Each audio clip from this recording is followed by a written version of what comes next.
En los albores de la humanidad, mucho antes de las palabras y los dioses, el miedo ya tenía rostro. En la oscuridad de una cueva, un ser humano primitivo dibuja lo que no puede nombrar, la bestia que vio en la noche. ¿Era real? ¿O solo un eco de su propia mente? Así nació el terror, no como ficción, sino como mecanismo de supervivencia. Las primeras civilizaciones no solo temieron al mundo, lo divinizaron. En la antigua Mesopotamia, nacen los primeros dioses del pavor. Pazuzu, el portador de plagas y tormentas, no era solo una leyenda, era un protector, si sabías cómo temerle correctamente.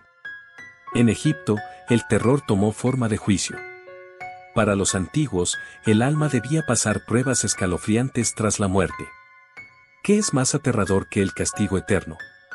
Allí, el miedo servía a la moral, haz el bien o enfréntate a Ammit.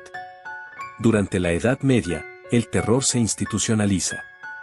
Las herejías, los demonios, las brujas, todo lo que escapaba al dogma era convertido en amenaza. La Iglesia entendió que no hay herramienta más poderosa que el miedo.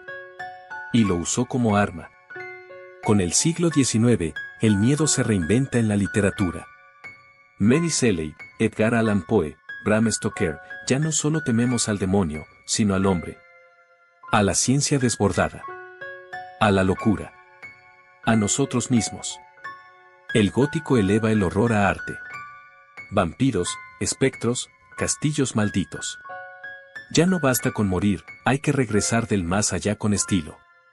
Entonces llega el cine. Por primera vez, el terror se proyecta. Se mueve. Respira.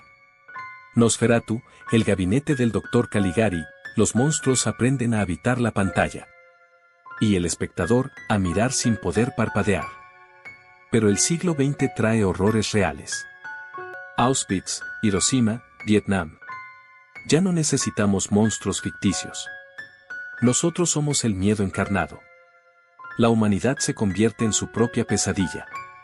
Sin embargo, el cine continúa. Evoluciona. Hitchcock reinventa el suspenso. George Romero convierte a los muertos vivientes en metáforas sociales. Craven nos advierte, el terror está en casa. En la niñez, en la rutina, en la televisión. Y entonces, el miedo se digitaliza. Aplicaciones malditas. Videos que nadie debería ver. Voces artificiales que imitan a los muertos. El horror se infiltra en lo cotidiano. Ya no basta con apagar la luz. Hoy celebramos el miedo. Lo compramos. Lo seguimos. Lo disfrazamos. En convenciones, redes y fiestas temáticas. El terror se convierte en cultura. Y nosotros, sus más fieles creyentes. Pero siempre hay algo que escapa. Algo que no podemos domesticar.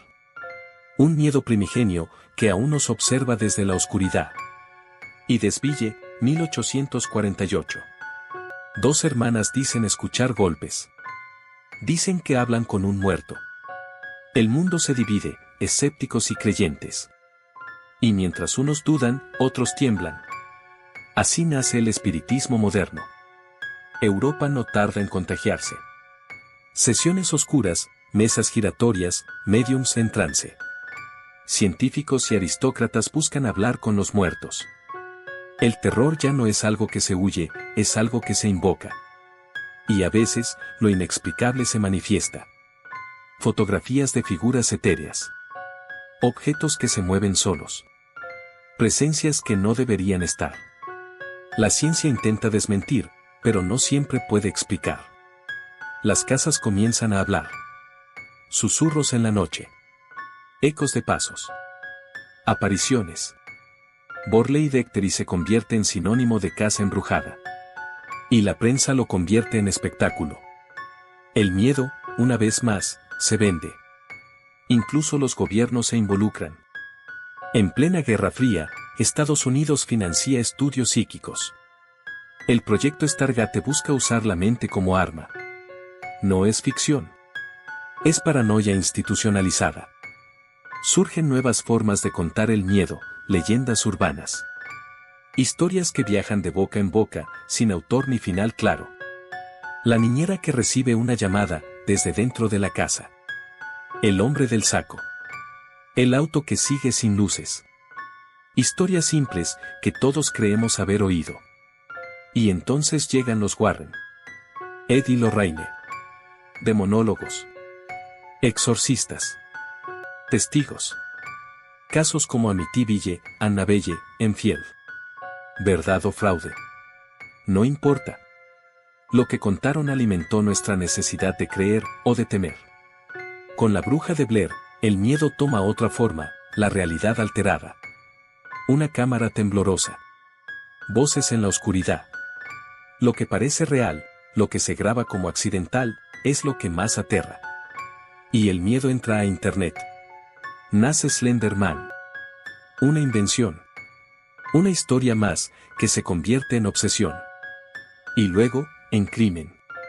2 niñas apuñalan a una compañera por orden del Slender. El terror digital se vuelve carne. En América Latina, los fantasmas tienen acento propio. La Llorona, el Silbón, el Chupacabras. Mitos antiguos que siguen respirando en la noche. Historias que cruzan generaciones. Advertencias en forma de cuentos.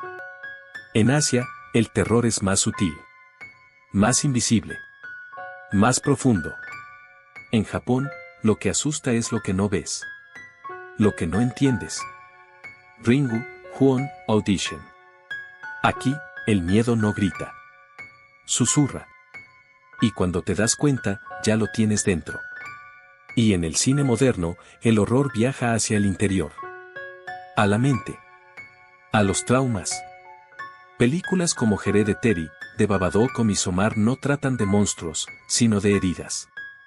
Y esas, no se pueden exorcizar. Y hoy tememos a lo invisible. A los virus. A los algoritmos. A los datos. A que todo cambie sin que podamos hacer nada. El terror se ha vuelto silencioso, cotidiano, y por eso mismo, más poderoso. Porque mientras exista humanidad, existirá miedo. Y donde hay miedo, hay historias. Y mientras las contemos, el terror nunca morirá. Así que dime, ¿cuál es tu mayor miedo? Y con esto llegamos al final del video. Gracias por acompañarme, si te gustó, suscríbete, deja tu like y activa la campanita. Nos vemos en el próximo.